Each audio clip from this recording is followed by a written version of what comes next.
Hola, muy buenas. Vamos a hablar sobre las teorías de la evolución que han habido a lo largo de la historia. Vamos a comenzar hablando sobre el lamarckismo, más tarde sobre el darwinismo y las teorías que no dé tiempo. El lamarckismo se basaba sobre todo en lo que era el uso y el desuso. El uso se refería a aquellos órganos que a lo largo de la vida un animal puede utilizar o potenciar debido a que por la escasez de recursos ha tenido, por ejemplo, que alargar su cuello o ha perdido un miembro o en desuso aquellos miembros que ha podido perder por un accidente. Y otra de las bases era la herencia de caracteres adquiridos, es decir, que esos caracteres podían ser heredables y podían transmitirse a su descendencia. Uno de los ejemplos más conocidos del Lamarck era que, según él, las jirafas inicialmente tenían cuello corto y se les había ido estirando a lo largo de su vida para comer las hojas de los árboles, y que los primeros descendientes tenían el cuello un poquito más largo y los siguientes los tuvieron todavía más largo debido a su teoría de las características de la herencia de caracteres adquiridos. El darwinismo va más allá de Lamarck y nace con una de las publicaciones que hace Darwin y Wallace en la Sociedad Linneana de Londres en 1858. Antes de esto voy a contar un poquito la historia de Darwin. Darwin era un joven de una familia adinerada. Su padre era médico y él estudió medicina y ciencias. Tras sus años de estudio y de formación académica, decidió embarcarse en el Beagle y en este viaje dio la vuelta al mundo. Salieron hacia Sudamérica, rodearon toda Sudamérica, llegaron hasta la Galápago, más tarde llegaron hasta Australia y allí comenzaron un viaje hasta su vuelta a Reino Unido. A lo largo de este viaje recolectó miles de especímenes de animales, de plantas, fósiles.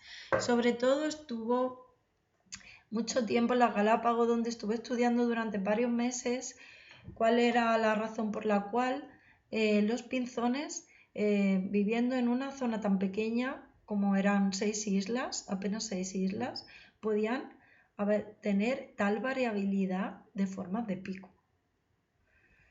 Y luego además en la costa de África vio por primera vez las cebras y empezó a pensar qué relación podía haber entre las cebras y los caballos y por qué este tipo de líneas había aparecido en ellos.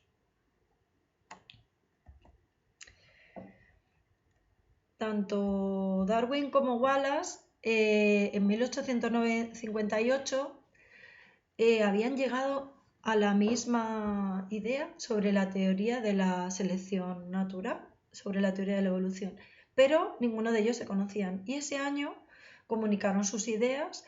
Fue Wallace el que le envió un manuscrito con una serie de preguntas a Darwin, ya que Darwin era el más conocido, y Darwin le dijo que sorprendentemente tenía las mismas ideas que él. Entonces, en 1858 ambos fueron a la Sociedad Linneana de Londres a presentar sus ideas. Y un año más tarde fue cuando Darwin publicó el origen de las especies. La teoría de la evolución se basa sobre todo en la variabilidad de la descendencia, es decir, en que los descendientes no eran todos iguales, sino que había una gran variabilidad de especies. La selección natural, ellos opinaban que es digamos, a lo largo de las generaciones iban sobreviviendo una serie de organismos que tenían unas características en común, que era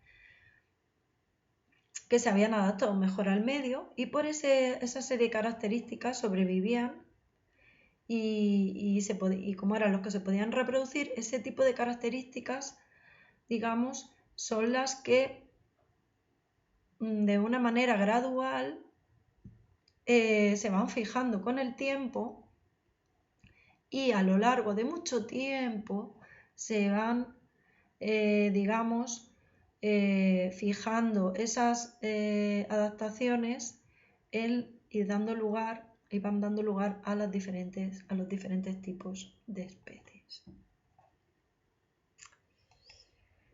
Bueno, las teorías de Darwin mejoraron las ideas lamarckistas y introdujeron nuevos conceptos como son la variabilidad, la selección sexual, la selección natural y la coevolución, que vamos a hablar a continuación. La variabilidad ya hemos dicho que en la recolección de los miles de individuos que habían recolectado a lo largo de sus viajes, tanto él como Wallace, que Wallace también estuvo en Australia, en el Amazonas, en el sureste asiático, habían observado la gran variabilidad y diversidad de especies. La selección sexual, tanto Darwin como Wallace opinaban que si dos especies, por mucho que se parecieran, no eran capaces de reproducirse, no podían ser la misma especie. Por lo tanto, aunque un guacamayo se pareciera mucho a otro tipo de guacamayo, si no eran capaces de reproducirse, no podían formar la misma especie. La selección natural, como antes hemos dicho, que era relacionado con aquellos individuos que eran capaces de adaptarse mejor al medio o de sobrevivir a los predadores. En este ejemplo de aquí tenemos cucarachas de dos colores y vemos que los pájaros prefieren las verdes a las de coloración anaranjada. Por tanto, al final los supervivientes van a ser las anaranjadas. La coevolución. En el caso de la coevolución, se ha visto que especies que han evolucionado en hábitats parecidos y que han permanecido viviendo durante los mismos periodos han ido evolucionando paralelamente. Es decir, por ejemplo, las aves que son polinizadoras o que comen de las flores, se alimentan de las flores, han evolucionado con órganos similares, con forma similar a la forma que tenían este tipo de flores, que necesitaban ser polinizadas por estos pájaros. Otro ejemplo han sido este tipo de mariposas que vemos que tienen una coloración que ha ido variando con el tiempo y ha ido variando porque han necesitado mimetizarse con cortezas de árboles o con una serie de plantas que las rodeaban, ocupando. Por tanto, han tenido que ir evolucionando su coloración para poder mimetizarse con la corteza de árboles y de otros animales. Otros ejemplos de darwinismo sería el mismo ejemplo de las jirafas, en el cual Darwin decía que la jirafa que tenía el cuello más corto, que inicialmente había unas jirafas que tenían el cuello más corto y otras más largo. O sea, no era que todas la tuvieran más corto. Que sí es cierto que los recursos afectaban a que sobrevivieran las jirafas que tenían el cuello más largo. Pero este cuello más largo no se heredaba directamente, sino que digamos que al sobrevivir las que tenían el cuello más largo, estas al procrear y reproducirse entre sí van a dar lugar a otras que tuvieran el cuello, digamos, parecido a sus progenitores, con lo cual iban a tener cuellos más largos que los iniciales, pero iba a ser un cambio, digamos, progresivo, a que había una con el cuello corto y otras con el cuello un poquito más largo, y que finalmente con el paso de muchas generaciones las jirafas de cuello corto habían sido eliminadas por la selección natural y habían sobrevivido las jirafas de cuello largo. Algunas objeciones a la teoría de Darwin fueron la falta de pruebas, ya que no se sabía el porqué de esta variabilidad en los organismos, ya que no teníamos conocimiento sobre la base genética, ni él la tenía. No se había publicado todavía las leyes de Mendel y la ausencia de fósiles intermedios. Es decir, Darwin decía que el hombre procedía del mono o que compartía un ancestro con él, pero no se sabía cuáles habían sido las etapas intermedias.